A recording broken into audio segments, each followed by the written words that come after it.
Okay, so we have a budding project at Discovery on ancient and Near Eastern archaeology. We're particularly interested in the Bible at Discovery Institute, not because we're a sectarian institute, but because the Bible has been so formative in shaping Western civilization. And part of our mission is to affirm and to defend the principles and ideas that made Western civilization exceptional. And the Bible is part of that. So we have this budding program on archaeology, in particular on the historical witness of the Bible as it's revealed by recent archaeological discoveries. And so last year, 2 years ago, Titus talked about the evidence for the biblical Exodus. Last year he talked about the evidence for the trial of Jesus. And he can't be here this year. And so I offered to step into the gap and give one of my favorite lectures. I had to nudge Titus out of the way. I used to teach a course that had an extensive unit on biblical archaeology. And then when Titus came along with actual expertise, I had to kind of yield the floor. But he's not here this year, so I'm going to get to do one of my favorite talks. This is also a talk that was part of a unit we did last summer at Cambridge in our Cosmos and Creator seminar. We were not only looking at the question of whether or not there's evidence for the existence of God, but also whether there is evidence for the historical reliability of the Bible, both the Hebrew Bible, the Old Testament, and the New Testament, looking at both of those things. So, and you may, well, how'd you get into that? Well, the story is 1989, I'm in the third year of my graduate work at Cambridge, deep into the PhD. It's not going terribly fast. And I needed a break from staring into a computer screen. So Elaine and I decided that we'd go and take a tour of the Holy Land, to take a tour of Israel. And we got there, and there were all kinds of crazy things going on, because there's always crazy things going on there. But we took some walking tours of Jerusalem. And there was a guide that had these tours. His name was David, and his tours were called David's City of David's Walking Tours. And he took us to this place, which I'll show you. It's called the Ophel. It's a large 10th century Iron Age structure. It's a kind of stepping stone structure. And in 1989, they didn't know exactly what it was. They thought it was somehow connected to a 10th century palace, possibly the palace of King David. But it seemed to be some kind of a buttressing of a larger structure. And then in these little rooms on the side on this Ophel structure, there were little rooms. And in the rooms, there were clay vases. And inside the vases, the vases, they discovered all of these bullae, or singular bulla. Now, what eventually was discovered was that the bulla had been preserved because there had been a big fire. And the fire, they ended up realizing, was correlated with a Babylonian conquest of Judah in 587, 586 BC. Something that's described extensively in the Bible.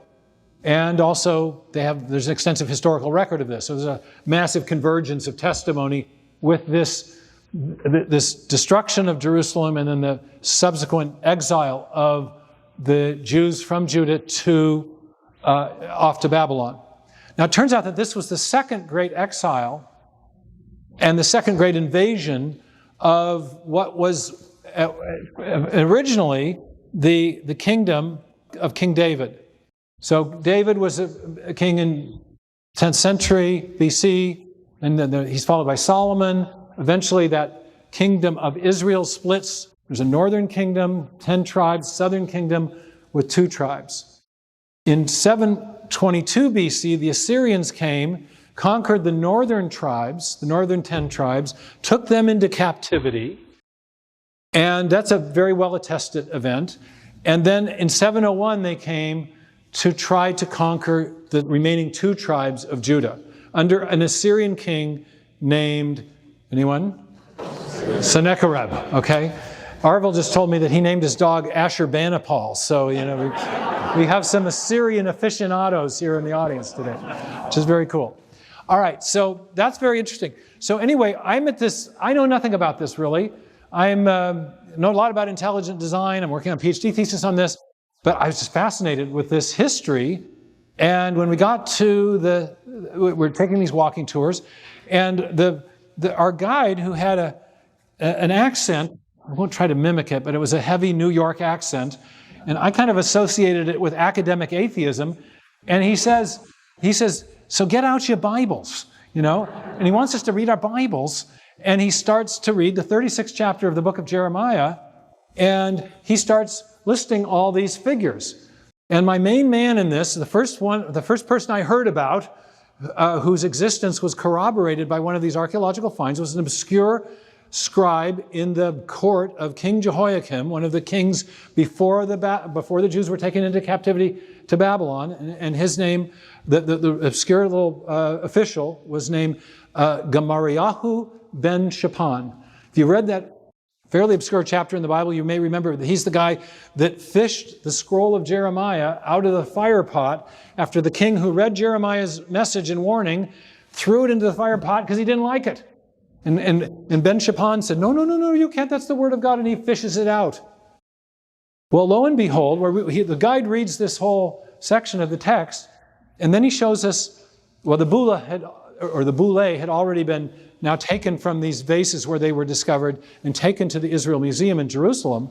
But he showed us the pictures of the bullae of these different figures. There have been 5 different figures whose existence have been attested by these personal seals. That's what a bullae is. 5 figures from that one chapter in the Bible attested by these bullae and bullae. And so, this is basically what they did is, if you worked for the king, you'd get a signet ring with your name and your title, and then if you were to seal a document, you'd stick it into clay, and the clay would harden, and then they'd put it over a papyrus or a document, and then it would be official. Okay, it'd be like a stamp or a notary public today.